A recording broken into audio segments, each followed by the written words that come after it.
मूर्तियां हैं उनको पहचान लिया था और इसी जगह जहां आज प्रधानमंत्री नरेंद्र मोदी पूजा अर्चना कर रहे हैं, यहीं पर जो है विभीषण जो है भगवान राम के सामने पर उन्होंने अपने को एक तरीके से समर्पित कर दिया था। और आज इसी वजह से इस मंदिर के अंदर भी हम देखें तो जो पूजा की मुद्रा में है, भगवान राम के पास जो बैठे हैं विभीषण, वो पूजा की मुद्रा में है, भगवान राम की पूजा कर रहे हैं। और यहाँ इस मंदिर की एक खासियत और है कि जो श्री राम को यहाँ पर मूर्ति के रूप में दर्शाया गया है, वो धनुषधारी राम के रूप में दर्शाया गया है। आंचल अनुज, क्योंकि धनुर्धारी राम, प्रभु श्री राम की जो तस्वीर है वो अपने आप में सूर्यकांति रखती है, सूर्यवंशी है रघुराई, और उस लिहाज से अगर हम इसे इस तरह से समझें कि इसका आध्यात्मिक महत्व तो है ही, और साथ ही साथ प्रधानमंत्री का यहाँ पर पहुंचना और कल अब प्राण प्रतिष्ठा में जब प्रधानमंत्री पहुंचेंगे, ये किस तरह का संदेश देता है, इसकी महत्वता क्या है? देखिए, ये तस्वीरें अपने आप में इतना विहंगम दृश्य है, इतनी अलौकिक है, पूरे विधि विधान के साथ प्रधानमंत्री पूजा अर्चना में भाग लेते हुए। जी अनुज। बिल्कुल आंचल, आप जानते हैं कि प्रधानमंत्री नरेंद्र मोदी जो श्री राम लला हैं, उनकी प्राण प्रतिष्ठा से पहले जो अयोध्या में 22 तारीख को होगी, उससे पहले वो दक्षिण भारत के अगर हम कहें तो दौरे पर हैं और 11 दिन का अनुष्ठान खुद प्रधानमंत्री नरेंद्र मोदी ने रखा हुआ है। और आज जहां रामेश्वरम की धरती पर यहाँ पर पहुंचे, हम जानते हैं कि जो 12 ज्योतिर्लिंग हैं उनमें से 11वां ज्योतिर्लिंग जो है वो रामेश्वर में ही है। तो भगवान शिव की एक तरीके से यहाँ पर पूजा करने के लिए, भगवान राम की पूजा करने के लिए प्रधानमंत्री यहाँ पर पहुंचे हैं। इससे पहले आपने देखा होगा कि महाराष्ट्र के ज्योतिर्लिंग में नासिक के अंदर, चाहे मैं केरल की बात करूं, जो प्रधानमंत्री नरेंद्र मोदी है वो लगातार अपने अनुष्ठान के दौरान जो है दक्षिण भारत, उत्तर भारत के जो मंदिर हैं वहां पर जो है एक तरीके से दर्शन पूजा अर्चना कर रहे हैं।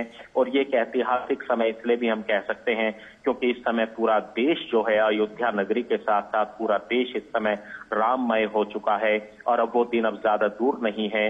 कल की बात करें 22 तारीख को प्रधानमंत्री नरेंद्र मोदी श्री राम लला की प्राण प्रतिष्ठा में शामिल होंगे। और हम जानते हैं कि दक्षिण भारत के इन इलाकों से जो है भगवान श्री राम का बड़ा नाता यहाँ पर रहा है।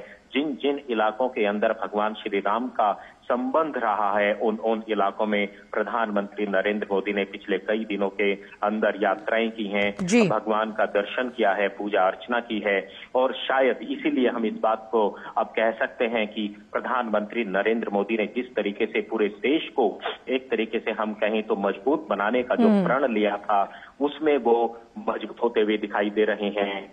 अपनी कल्याणकारी योजनाओं और विकास की योजनाओं के साथ साथ प्रधानमंत्री पूरे देश को एक साथ बांधकर चल रहे हैं। और शायद इसी वजह से आज जो प्राण प्रतिष्ठा जो श्री राम लला की वो उत्तर भारत के अंदर होने वाली है, लेकिन प्रधानमंत्री नरेंद्र मोदी दक्षिण भारत के अपने दौरों के साथ एक वो बड़ा उदाहरण देना चाहते हैं कि देश की अनेकताओं में एकता का जो बंधन है वो बहुत बड़ा बंधन है। और हम जानते हैं कि भगवान राम ने भी 14 वर्ष के वनवास के दौरान जो है सभी जातियों को, संप्रदायों को एक सूत्र में बांधने का काम किया था। एक भारत का निर्माण कर अखंड भारत की स्थापना भगवान श्री राम ने की थी। और शायद इसी वजह से Tamil Nadu, Andhra Pradesh, Madhya Pradesh, Kerala, Karnataka, Nepal, Malaysia, Cambodia, Indonesia, Sri Lanka, ये ऐसे देश हैं जहां की लोक संस्कृति व ग्रंथों में आज भी राम जो है विद्यमान है। राम वहां पर उनकी लोक संस्कृति में झलकते हैं क्योंकि श्री राम भगवान ने जो है अखंड भारत की स्थापना की थी। और प्रधानमंत्री नरेंद्र मोदी आज एक अखंड भारत का जो सपना है उसको पूरा करता हुआ दिखाई दे रहे हैं। एक मजबूत भारत, एक नए भारत की जो कल्पना, एक विकसित भारत की जो कल्पना देशवासियों ने की है उसको पूरा करता हुआ नजर आ रहे हैं। अयोध्या नगरी में सिर्फ भगवान राम जो है, श्री राम लला जो है वो ही नहीं विराजेंगे, बल्कि भारत देश की जो 140 करोड़ जो जनता है एक तरीके से अध्यात्म के माध्यम से जो उसको मजबूत करने का काम प्रधानमंत्री नरेंद्र मोदी कर रहे हैं। उनकी भावनाओं का भी स्थापन जो है राम की नगरी अयोध्या में होगा।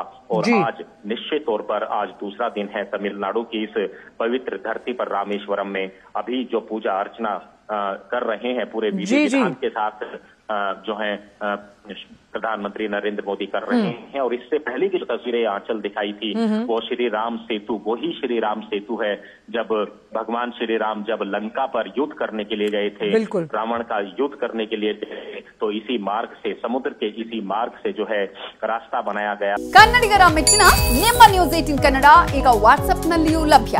ಕರ್ನಾಟಕ ಮತ್ತು ದೇಶ ವಿದೇಶದ 360 ಡಿಗ್ರಿ ಸುದ್ದಿ ವಿವರವನ್ನ ನೀವು ನಿಮ್ಮ ಕೈ ಬೆರಳುಗಳಲ್ಲಿಯೇ ಪಡೆಯೋದಿಕ್ಕೆ ಈ QR ಕೋಡ್ ಅನ್ನು ಸ್ಕ್ಯಾನ್ ಮಾಡಿ.